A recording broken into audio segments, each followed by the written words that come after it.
ನಮಸ್ಕಾರ ಗೆಳೆಯರಿ, stock market Kannada ಚಾನೆಲ್ಗೆ ಸ್ವಾಗತ ಸುಸ್ವಾಗತ. ಗೆಳೆಯರಿ, ವಿಡಿಯೋದಲ್ಲಿ ಇವತ್ತಿನ ನಮ್ಮ ಮಾರ್ಕೆಟ್ ಪರ್ಫಾರ್ಮೆನ್ಸ್ ನ ಜೊತೆಗೆ ಹಲವಾರು ಇಂಡಿವಿಜುವಲ್ ಸ್ಟಾಕ್ ಗಳಿಗೆ ಸಂಬಂಧಪಟ್ಟಂತ ಅಪ್ಡೇಟ್ ಗಳನ್ನು ತಿಳ್ಕೊಳ್ಳುವಂತ ಪ್ರಯತ್ನವನ್ನು ಮಾಡೋಣ. ಮಾರ್ನಿಂಗ್ ವಿಡಿಯೋದಲ್ಲಿ ಹಲವು ಕಂಪನಿಗಳಿಗೆ ಸಂಬಂಧಪಟ್ಟಂತ ಅಪ್ಡೇಟ್ ಗಳನ್ನು ಕೊಟ್ಟಿದ್ದೆ, ಅವುಗಳ ಪರ್ಫಾರ್ಮೆನ್ಸ್ ಅನ್ನು ಅಬ್ಸರ್ವ್ ಮಾಡಿದ್ದೀರಿ ಅಂದ್ಕೊಳ್ತೀನಿ. ಇವತ್ತು ಡ್ಯೂರಿಂಗ್ ದ ಮಾರ್ಕೆಟ್ ಕೂಡ ಹಲವು ಅಪ್ಡೇಟ್ ಗಳು ಬಂದಿದ್ದಾವೆ, ಅವುಗಳನ್ನ ತಿಳ್ಕೊಳ್ಳೋಣ. ಗೆಳೆಯರೆ, ಮೊದಲಿಗೆ ಡಿಸ್ಕ್ಲೇಮರ್ ಕೊಡಕ್ಕೆ ಇಷ್ಟಪಡ್ತೀನಿ. ಇಲ್ಲಿ ಕವರ್ ಮಾಡ್ತಿರುವಂತ ಯಾವುದೇ ಸ್ಟಾಕ್ ಅನ್ನು ಕೂಡ ರೆಕಮೆಂಡ್ ಮಾಡೋದಿಲ್ಲ. ನೀವು ಫರ್ದರ್ ಸ್ಟಡಿ ಮೆಟೀರಿಯಲ್ ತಗೊಳ್ಬಹುದು. ಆಸ್ ಎ ಎಜುಕೇಶನಲ್ ಪರ್ಪಸ್ ನಾನು ವಿಡಿಯೋ ಮುಂತಾ ಇದ್ದೀನಿ. ಹಾಗೆ ನಿಮ್ಗೆ ಏನಾದ್ರು ನಮ್ಮ ತರಬೇತಿ ಕಾರ್ಯಕ್ರಮದಲ್ಲಿ ಇಂಟ್ರೆಸ್ಟ್ ಇದ್ರೆ ಅಂತವರು ಇಮೇಲ್ ಮೂಲಕ ಸಂಪರ್ಕ ಮಾಡಬಹುದು. ಇನ್ನು ಹೆಚ್ಚಿನ ಮಾಹಿತಿಯನ್ನು ನಾವು ಇಮೇಲ್ ಮೂಲಕ ನಿಮಗೆ ಕೊಡ್ತೇವೆ. ಗೆಳೆಯರೆ, ಇವತ್ತಿನ ನಮ್ಮ ನಿಫ್ಟಿ ಪರ್ಫಾರ್ಮೆನ್ಸ್ ಅನ್ನು ನೋಡಿದ್ರೆ ನಿಫ್ಟಿಯಲ್ಲಿ ನೋಡಬಹುದು 58 ಪಾಯಿಂಟ್ಸ್ 0.23% ನೆಗೆಟಿವ್ ಪರ್ಫಾರ್ಮೆನ್ಸ್ ನೋಡ್ಲಿಕ್ಕೆ ಸಿಕ್ಕಿದೆ. ಆಕ್ಚುಲಿ ಪರ್ಫಾರ್ಮೆನ್ಸ್ ನಾರ್ಮಲ್ ಇದೆ, ಅಬ್ ನಾರ್ಮಲ್ ಏನಲ್ಲ, ಸ್ವಲ್ಪ ಡೌನ್ ಅಲ್ಲಿ ಇದೆ. ಆದ್ರೆ ಬಂದಿದ್ದಂತ ಸುದ್ದಿಗಳೇನಿದ್ವು ಖಂಡಿತ ಯಾವುವು ಕೂಡ ಪಾಸಿಟಿವ್ ಏನಿರಲಿಲ್ಲ. ಈ ರೀತಿಯ ಪರ್ಫಾರ್ಮೆನ್ಸ್ ಬರ್ಬೋದು ಅನ್ನೋಂತ ಎಕ್ಸ್ಪೆಕ್ಟೇಷನ್ಸ್ ಕೂಡ ಇರಲಿಲ್ಲ. ಅಂದ್ರೆ ದೊಡ್ಡ ಮಟ್ಟದ ಡೌನ್ ಫಾಲ್ ನ ಚಾನ್ಸಸ್ ಕಡಿಮೆ ಇತ್ತು, ಬಟ್ ಈ ರೀತಿ ರಿಕವರಿ ಆಗುತ್ತೆ ಅನ್ನೋಂತ ಎಕ್ಸ್ಪೆಕ್ಟೇಷನ್ ಇರಲಿಲ್ಲ. ಇವತ್ತಿನ ಚಾರ್ಟ್ ಪ್ಯಾಟರ್ನ್ ನೋಡಬಹುದು, ಗ್ಯಾಪ್ ಡೌನ್ ಅಲ್ಲಿ ಓಪನ್ ಆಯ್ತು, ಆಲ್ಮೋಸ್ಟ್ ಸೇಮ್ ರೇಂಜ್ ಅಲ್ಲೇ ಟ್ರೇಡ್ ಆಯ್ತು. ಬಟ್ ವಾಲಟೈಲ್ ಪರ್ಫಾರ್ಮೆನ್ಸ್ ಇದ್ರೂ ಕೂಡ ಸೇಮ್ ರೇಂಜ್ ಅಲ್ಲೇ ಟ್ರೇಡ್ ಆಯ್ತು. ಬಟ್ ಕೊನೆಯಲ್ಲಿ ಒಂದಷ್ಟು ರಿಕವರಿ ಕೂಡ ಮಾಡಿ ಓವರ್ ಆಲ್ ಬರೀ 58 ಪಾಯಿಂಟ್ಸ್ 0.23% ಡೌನ್ ಅಲ್ಲಿ ನಮ್ಮ ಮಾರ್ಕೆಟ್ ಕ್ಲೋಸಿಂಗ್ ಅನ್ನ ಕೊಟ್ಟಿದೆ. ನಿಮ್ಗೆಲ್ರಿಗೂ ಗೊತ್ತಿರೋ ಹಾಗೆ ಶುಕ್ರವಾರನೇ ಅಮೆರಿಕಾದಿಂದ ಒಂದು ಸುದ್ದಿ ಬಂತು. ನಮ್ಮ ಮಾರ್ಕೆಟ್ ಕ್ಲೋಸ್ ಆದ್ಮೇಲೆ ಅದಕ್ಕೆ ಅಮೆರಿಕನ್ ಮಾರ್ಕೆಟ್ ಜೋರಾಗಿ ರಿಯಾಕ್ಷನ್ ಕೂಡ ಮಾಡಿತು. ಈವನ್ ಯುರೋಪಿಯನ್ ಮಾರ್ಕೆಟ್ ಗಳು ಕೂಡ ರಿಯಾಕ್ಷನ್ ಮಾಡಿದ್ದು. ಕೊನೆ ಮೂಮೆಂಟ್ ಅಲ್ಲಿ ಅಲ್ಲೂ ಕೂಡ ಡೌನ್ ಫಾಲ್ ನೋಡ್ಲಿಕ್ಕೆ ಸಿಕ್ಕಿತ್ತು. ಆ ರೀತಿಯ ಇಂಪ್ಯಾಕ್ಟ್ ನಮ್ಮ ಮಾರ್ಕೆಟ್ ನ ಮೇಲೆ ಕಾಣುತ್ತಾ ಅನ್ನುವಂತ ಡೌಟ್ಸ್ ಇತ್ತು. ನಾನು ಶನಿವಾರನೇ ಇದ್ರ ಬಗ್ಗೆ ವಿಡಿಯೋನ ಕವರ್ ಮಾಡಿದ್ದೆ. ಅದರಲ್ಲಿ ಸ್ಪೆಸಿಫಿಕ್ ಆಗಿ ಕೆಲವು ಪಾಯಿಂಟ್ಸ್ ಅನ್ನ ಮೆನ್ಷನ್ ಮಾಡಿದ್ದೆ. 2 ದಿನ ರಜೆ ಇದೆ, ಅಷ್ಟರ ಮಧ್ಯೆ ಬೇರೆ ಏನೆಲ್ಲ ಡೆವಲಪ್ಮೆಂಟ್ಸ್ ಆಗುತ್ತೆ, ಹಾಗೆ ಒಂದಷ್ಟು ಅನಲೈಸ್ ಮಾಡ್ಲಿಕ್ಕೆ ಸಮಯ ಕೂಡ ಇದೆ ಮಾರ್ಕೆಟ್ಗೆ. ಹಾಗಾಗಿ ರಿವರ್ಸಲ್ ಕೂಡ ಕಂಡು ಬರ್ಬೋದು ಅಂತ. ಅದೇ ರೀತಿಯ ರಿವರ್ಸಲ್ ಪರ್ಫಾರ್ಮೆನ್ಸ್ ಇವತ್ತು ಬಂದಿದೆ. ಯಾಕಂದ್ರೆ ಅಮೆರಿಕನ್ ಮಾರ್ಕೆಟ್ ನಿಯರ್ಲಿ 2% ಬಿದ್ದಿತ್ತು, ಡೌ ಜೋನ್ಸ್. ನಾಸ್ಡಾಕ್ ಕಡೆ ಬಂದ್ರೆ 3.5% ಬಿದ್ದಿತ್ತು. ಇಂತಹ ಸಂದರ್ಭದಲ್ಲಿ ಈ ರೀತಿಯ ನಾರ್ಮಲ್ ಪರ್ಫಾರ್ಮೆನ್ಸ್ ಯಾಕೆ ಬರುತ್ತೆ? ಅದಕ್ಕೆ ಕಾರಣನೇ ನಮ್ಮ ಮಾರ್ಕೆಟ್ ಅಲ್ಲಿ ಈಗಾಗಲೇ ಕರೆಕ್ಷನ್ ಆಗಿದೆ. ಫರ್ದರ್ ಬಿದ್ರೆ ಎಷ್ಟು ಬೀಳ್ಬಹುದು? ತುಂಬಾ ಜಾಸ್ತಿ ಬೀಳ್ಲಿಕ್ಕಂತೂ ಅವಕಾಶ ಇಲ್ಲ, ಹಾಗಂತ ಯಾವುದೇ ರೂಲ್ಸ್ ಇಲ್ಲ ಅಥವಾ ಅಡ್ಡಿ ಇಲ್ಲ ಬೀಳ್ಲಿಕ್ಕೆ. ಬಟ್ ಪ್ರಾಬಬಿಲಿಟಿ ಕಡಿಮೆ ಆಗುತ್ತೆ. ಬಿಕಾಸ್ ಅಮೆರಿಕನ್ ಮಾರ್ಕೆಟ್ ಗೆ ಹೋಲಿಸಿದ್ರೆ ನಮ್ಮ ಮಾರ್ಕೆಟ್ ವ್ಯಾಲ್ಯೂಯೇಷನ್ ವೈಸ್ ಅಟ್ರಾಕ್ಟಿವ್ ಆಗಿದೆ. ಹಾಗಾಗಿ FIS ಲಾಸ್ಟ್ 4 ಟ್ರೇಡಿಂಗ್ ಸೆಷನ್ಸ್ ಅಲ್ಲಿ ಬೈಯಿಂಗ್ ಅನ್ನ ಮಾಡಿದ್ರು. ಹಾಗಾಗಿ ಎಲ್ಲ ಎಕ್ಸ್ಪೆಕ್ಟೇಷನ್ಸ್ ಇತ್ತು. ಈ ಎಲ್ಲ ಕಾರಣಗಳಿರೋದ್ರಿಂದಾನೆ ದೊಡ್ಡ ಮಟ್ಟದ ಡೌನ್ ಫಾಲ್ ಬರದೇ ಇರಬಹುದು ಅನ್ನುವಂತ ಮಾತನ್ನು ಕೂಡ ನಾನು ಶನಿವಾರದ ವಿಡಿಯೋದಲ್ಲಿ ಮೆನ್ಷನ್ ಮಾಡಿದ್ದೆ. ಆಲ್ಮೋಸ್ಟ್ ಅದೇ ರೀತಿಯ ಪರ್ಫಾರ್ಮೆನ್ಸ್ ಇವತ್ತು ನಮ್ಮ ಮಾರ್ಕೆಟ್ ಅಲ್ಲಿ ನೋಡ್ಲಿಕ್ಕೆ ಸಿಕ್ಕಿದೆ. ಬಟ್ ಇನ್ನೊಂದು ಪಾಸಿಟಿವ್ ಪಾಯಿಂಟ್ ಏನಂತಂದ್ರೆ, ಮಾರ್ನಿಂಗ್ ವಿಡಿಯೋದಲ್ಲಿ ನಾವು ಡೌ ಜೋನ್ಸ್ ಪರ್ಫಾರ್ಮೆನ್ಸ್ ನೋಡಿದಾಗ, ಫ್ಯೂಚರ್ಸ್ ಪರ್ಫಾರ್ಮೆನ್ಸ್ ನೋಡಿದಾಗ ಅಲ್ಲಿ ಒಂದಷ್ಟು ಪಾಸಿಟಿವ್ ಇತ್ತು. ಅದು ಕೂಡ ಒಂದಷ್ಟು ಇಂಪ್ಯಾಕ್ಟ್ ಮಾಡಿದೆ ಅಂತಾನೆ ಹೇಳ್ಬಹುದು. ಇನ್ನು ಸೆನ್ಸೆಕ್ಸ್ ಕಡೆ ಬಂದ್ರೆ ಇಲ್ಲಿ ನೋಡಬಹುದು 173 ಪಾಯಿಂಟ್ಸ್ 0.21% ಡೌನ್ ಫಾಲ್ ಇದೆ. ಎಲ್ಲ ಕೂಡ ಅಷ್ಟೇ ಗ್ಯಾಪ್ ಡೌನ್ ಅಲ್ಲಿ ಓಪನ್ ಆಯ್ತು, ಆಲ್ಮೋಸ್ಟ್ ಸೇಮ್ ರೇಂಜ್ ಅಲ್ಲಿ ಟ್ರೇಡ್ ಆಯ್ತು. ಮತ್ತೆ ಕೊನೆಯಲ್ಲಿ ಒಂದಷ್ಟು ಫುಲ್ ಬ್ಯಾಕ್ ಕೂಡ ನೋಡ್ಲಿಕ್ಕೆ ಸಿಕ್. ನಿಫ್ಟಿ ನೆಕ್ಸ್ಟ್ 15 ಅಲ್ಲಿ ನೋಡಬಹುದು 0.17% ಡೌನ್ ಇದೆ. ನಿಫ್ಟಿ 100 ಅಲ್ಲಿ 0.2% ಡೌನ್ ಇದೆ. ನಿಫ್ಟಿ 200 0.16% ಡೌನ್ ಇದೆ. ನಿಫ್ಟಿ 500 0.18% ಡೌನ್ ಇದೆ. ಅಂದ್ರೆ ನಿಫ್ಟಿ 50 ಇಂದ ನಿಫ್ಟಿ 500 ವರೆಗೂ ನಿಯರ್ಲಿ 0.2% ಡೌನ್ ಫಾಲ್ ಇದೆ. ಅಷ್ಟು ದೊಡ್ಡ ಮಟ್ಟದ ಡೌನ್ ಫಾಲ್ ಏನು ನೋಡ್ಲಿಕ್ಕೆ ಸಿಗಲಿಲ್ಲ. ಸ್ಲೈಟ್ಲಿ ಡೌನ್ ಅಲ್ಲಿ ಕ್ಲೋಸಿಂಗ್ ಅನ್ನ ಕೊಟ್ಟಿದೆ. ಇನ್ನು ಮಿಡ್ ಕ್ಯಾಪ್ ಶೇರುಗಳ ಕಡೆ ಬಂದ್ರೆ ಮಿಡ್ ಕ್ಯಾಪ್ 15 ಅಲ್ಲಿ ನೋಡಬಹುದು 0.23% ಪಾಸಿಟಿವ್ ಪರ್ಫಾರ್ಮೆನ್ಸ್ ಇದೆ. ಮಿಡ್ ಕ್ಯಾಪ್ 100 ಅಲ್ಲಿ 0.11% ಪಾಸಿಟಿವ್ ಇದೆ. ಮಿಡ್ ಕ್ಯಾಪ್ 115 ಅಲ್ಲಿ 0.01% ಪಾಸಿಟಿವ್ ಇದೆ. ಅಥವಾ ಫ್ಲಾಟ್ ಪರ್ಫಾರ್ಮೆನ್ಸ್ ಅಂತ ಬೇಕಿದ್ರು ಕರೀಬಹುದು. ಅಂದ್ರೆ ಸ್ಲೈಟ್ಲಿ ಪಾಸಿಟಿವ್ ಅಲ್ಲಿ ಕ್ಲೋಸಿಂಗ್ ಅನ್ನ ಕೊಟ್ಟಿದೆ ಮಿಡ್ ಕ್ಯಾಪ್. ಇನ್ನು ಸ್ಮಾಲ್ ಕ್ಯಾಪ್ ಕಡೆ ಬಂದ್ರೆ ಸ್ಮಾಲ್ ಕ್ಯಾಪ್ 100 ಅಲ್ಲಿ 0.17% ಡೌನ್ ಇದೆ. ಸ್ಮಾಲ್ ಕ್ಯಾಪ್ 50 0.07% ಪಾಸಿಟಿವ್ ಇದೆ. ಸ್ಮಾಲ್ ಕ್ಯಾಪ್ 250 0.29% ಪಾಸಿಟಿವ್ ಇದೆ. ಅಂದ್ರೆ mid cap, small cap, large cap ಗೆ ಹೋಲಿಸಿದ್ರೆ ಇವತ್ತು ಮಿಡ್ ಕ್ಯಾಪ್ ಅಲ್ಲಿ ಬೆಟರ್ ಪರ್ಫಾರ್ಮೆನ್ಸ್ ಇದೆ. ಸ್ಮಾಲ್ ಕ್ಯಾಪ್ ಅಲ್ಲಂತೂ ಒಂದಷ್ಟು ಡೌನ್ ಫಾಲ್ ಇದೆ ಅಥವಾ ಫ್ಲಾಟ್ ಇದೆ. ಮಿಡ್ ಕ್ಯಾಪ್ ಬೆಟರ್ ಪರ್ಫಾರ್ಮೆನ್ಸ್ ಅನ್ನ ಮಾಡಿದೆ ಇವತ್ತು. ಇನ್ನು ಮೈಕ್ರೋ ಕ್ಯಾಪ್ ಕಡೆ ಬಂದ್ರೆ ಇಲ್ಲಿ ಮೋರ್ ದನ್ 0.5% ಡೌನ್ ಫಾಲ್ ನೋಡ್ಲಿಕ್ಕೆ ಸಿಕ್ಕಿದೆ ಇವತ್ತು. ಒಟ್ಟಿನಲ್ಲಿ ಬಿಗ್ ನೆಗೆಟಿವ್ ರಿಯಾಕ್ಷನ್ ಏನು ಬರಲಿಲ್ಲ ನಮ್ಮ ಮಾರ್ಕೆಟ್ ಅಲ್ಲಿ. ಅದೇ ಒಳ್ಳೆ ಸುದ್ದಿ ಅಂತಾನೆ ಹೇಳ್ಬೋದು ಈ ಪರ್ಫಾರ್ಮೆನ್ಸ್ ಅನ್ನ ನೋಡಿದ್ರೆ. ಇನ್ನು ಸೆಕ್ಟೋರಲ್ ಇಂಡೈಸಸ್ ಗಳ ಪರ್ಫಾರ್ಮೆನ್ಸ್ ಅನ್ನ ನೋಡಿದ್ರೆ ನಿಫ್ಟಿ ಬ್ಯಾಂಕ್ ಅಲ್ಲಿ ನೋಡಬಹುದು 0.03% ಪಾಸಿಟಿವ್ ಇದೆ. ನಿಫ್ಟಿ ಫೈನಾನ್ಷಿಯಲ್ ಸರ್ವಿಸಸ್ 0.16% ಪಾಸಿಟಿವ್ ಅಲ್ಲಿ ಪರ್ಫಾರ್ಮೆನ್ಸ್ ಅನ್ನ ಮಾಡಿದೆ. ಇನ್ನು ನಿಫ್ಟಿ ಆಟೋಗೆ ಬಂದ್ರೆ 0.09% ಡೌನ್ ಇದೆ. FMCG ನಿಯರ್ಲಿ 1% ಡೌನ್ ಆಗಿದೆ ನೋಡಬಹುದು, 0.9% ಅಥವಾ ನಿಯರ್ಲಿ 1%. ನಿಫ್ಟಿ 18 ನಲ್ಲೂ ಕೂಡ ಡೌನ್ ಫಾಲ್ ಇದೆ, 0.78%. ಮೀಡಿಯಾ ಸ್ವಲ್ಪ ಮಟ್ಟಿಗೆ ಪಾಸಿಟಿವ್ ಇದೆ. ಮೆಟಲ್ ಅಲ್ಲಿ 0.43% ಡೌನ್ ಇದೆ. ಫಾರ್ಮಾ 0.06% ಡೌನ್ ಇದೆ. PSU ಬ್ಯಾಂಕ್ ಗಳಲ್ಲಿ 0.24% ಪಾಸಿಟಿವ್ ಪರ್ಫಾರ್ಮೆನ್ಸ್ ನೋಡಲಿಕ್ಕೆ ಸಿಕ್ಕಿದೆ. ಪ್ರೈವೇಟ್ ಬ್ಯಾಂಕ್ 0.1% ಪಾಸಿಟಿವ್ ಇದೆ.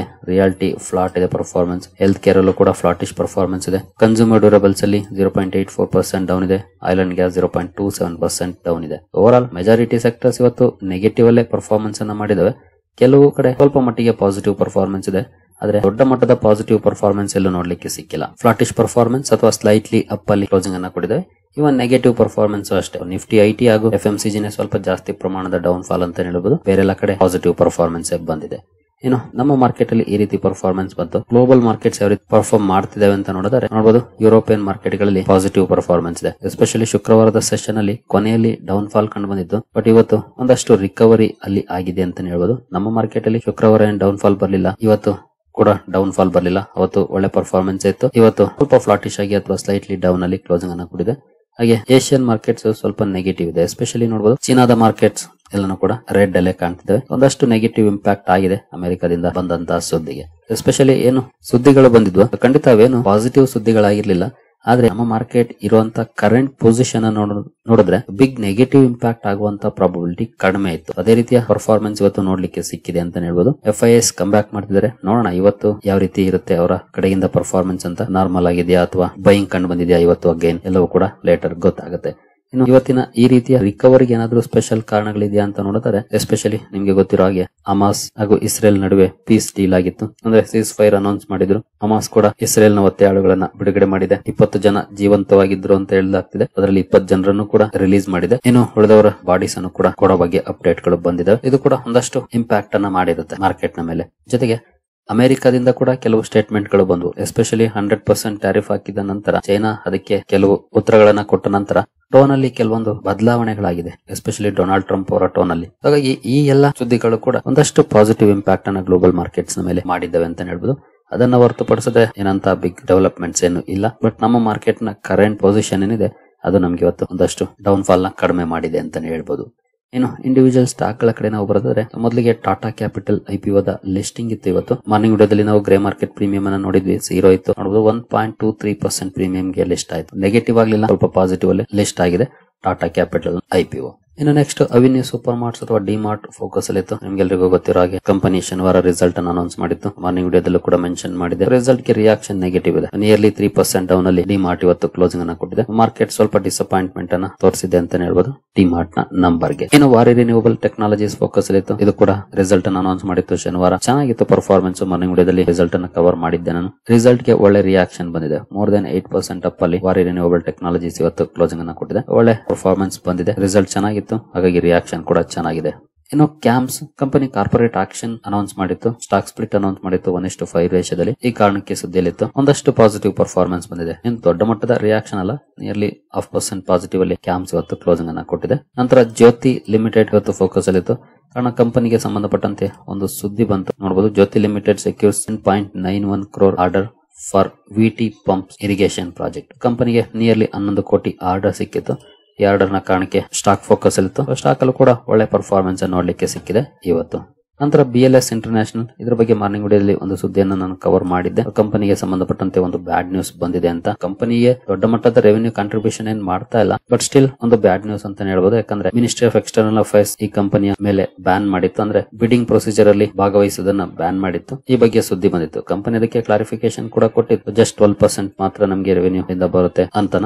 ಬಟ್ ಮಾರ್ಕೆಟ್ಸ್ ಅಂತೂ ಮುಖದ ಮೇಲೆ ಹೊಡೆದಿದೆ ಅಂತ ಹೇಳ್ಬೋದು. ಯಾಕಂದ್ರೆ 11.5% ಡೌನ್ ಆಗಿದೆ BLS ಇಂಟರ್ನ್ಯಾಷನಲ್ ಸರ್ವಿಸಸ್ ಇವತ್ತು. ನೋಡಬಹುದು, BLS International Services shares crash 18% after MEA imposes 2-year ban. 2 ವರ್ಷ ಮಿನಿಸ್ಟ್ರಿ ಆಫ್ ಎಕ್ಸ್ಟರ್ನಲ್ ಅಫೇರ್ಸ್ ನ ಯಾವುದೇ ಬಿಡ್ಡಿಂಗ್ ಅಲ್ಲಿ ಭಾಗವಹಿಸದೇ ಇರೋ ತರ ಬ್ಯಾನ್ ಮಾಡಿದೆ. ಈ ತರ ಬ್ಯಾನ್ ಆಗೋದು ಖಂಡಿತ ಯಾವ ಕಂಪನಿಗೂ ಒಳ್ಳೇದಲ್ಲ. ಹಾಗಾಗಿ ಬಿಗ್ ರಿಯಾಕ್ಷನ್ ಕೂಡ ಸ್ಟಾಕ್ ಅಲ್ಲಿ ಇವತ್ತು ಬಂದಿದೆ. ಇನ್ನು ಲಾರ್ಸನ್ ಅಂಡ್ ಟೋಬ್ರೋ ಕೂಡ ಫೋಕಸ್ ಅಲ್ಲಿತ್ತು. ಆದ್ರೆ ಸ್ಟಾಕ್ ಅಲ್ಲಿ ಏನು ಪಾಸಿಟಿವ್ ಪರ್ಫಾರ್ಮೆನ್ಸ್ ಬರಲಿಲ್ಲ. ನೋಡಬಹುದು, L&T wins contract for energy and infrastructure projects. ಕಂಪನಿಗೆ 2,500 5,000 ಕೋಟಿ ಮೊತ್ತದ ಆರ್ಡರ್ ಸಿಕ್ಕಿದೆ ಮಿಡ್ಲ್ ಈಸ್ಟ್ ಇಂದ. Infrastructure order. ಈ ಸುದ್ದಿ ಕಾರಣಕ್ಕೆ ಸ್ಟಾಕ್ ಫೋಕಸ್ ಅಲ್ಲಿತ್ತು. ಬಟ್ ಸ್ಟಾಕ್ ಅಲ್ಲಿ ಏನು ಪಾಸಿಟಿವ್ ಇಂಪ್ಯಾಕ್ಟ್ ಆಗಲಿಲ್ಲ. ಸ್ವಲ್ಪ ಡೌನ್ ಅಲ್ಲೇ ಸ್ಟಾಕ್ ಇವತ್ತು ಕ್ಲೋಸಿಂಗ್ ಅನ್ನ ಕೊಟ್ಟಿದೆ. ಇನ್ನು ಸೋಲೆಕ್ಸ್ ಎನರ್ಜಿ ಲಿಮಿಟೆಡ್ ಫೋಕಸ್ ಅಲ್ಲಿತ್ತು. ಕಾರಣ ಕಂಪನಿಗೆ 544 ಕೋಟಿ ಸೋಲಾರ್ PV ಮಾಡ್ಯೂಲ್ಸ್ ಆರ್ಡರ್ ಸಿಕ್ಕಿದೆ ಜಲಸ್ಟ್ರಾ ಗ್ರೂಪ್ ಇಂದ. ಈ 544 ಕೋಟಿ ಆರ್ಡರ್ ಕಾರಣಕ್ಕೆ ಸ್ಟಾಕ್ ಫೋಕಸ್ ಅಲ್ಲಿತ್ತು. ಬಟ್ ಇಲ್ಲೂ ಕೂಡ ಏನು ಪಾಸಿಟಿವ್ ಪರ್ಫಾರ್ಮೆನ್ಸ್ ನೋಡ್ಲಿಕ್ಕೆ ಸಿಗ್ಲಿಲ್ಲ. ಸ್ಟಾಕ್ ಡೌನ್ ಅಲ್ಲೇ ಕ್ಲೋಸಿಂಗ್ ಅನ್ನ ಕೊಟ್ಟಿದೆ. ಬಟ್ ಕಂಪನಿಗೆ ಸಂಬಂಧಪಟ್ಟಂತೆ ಬಂದಂತ ಸುದ್ದಿ ಅಂತ ಒಳ್ಳೆ ಸುದ್ದಿನೇ ಆಗಿದೆ. ಸರಿ ಗೆಳೆಯರಿ, ಈ ಎಲ್ಲ ಅಪ್ಡೇಟ್ಸ್ ನಿಮ್ಗೆ ಇಷ್ಟ ಆಗಿದೆ ಅಂದ್ಕೊಳ್ತೀನಿ. ಹಾಗೆ ನಮ್ಮ ತರಬೇತಿ ಕಾರ್ಯಕ್ರಮದಲ್ಲಿ ಇಂಟ್ರೆಸ್ಟ್ ಇರುವಂತವರು ಇಮೇಲ್ ಮೂಲಕ ಸಂಪರ್ಕ ಮಾಡಬಹುದು. ಸರಿ ಗೆಳೆಯರಿ, ಮುಂದಿನ ವಿಡಿಯೋದಲ್ಲಿ ಸಿಗೋಣ. ಅಲ್ಲಿವರೆಗೂ ಜೈ ಹಿಂದ್, ಜೈ ಕರ್ನಾಟಕ.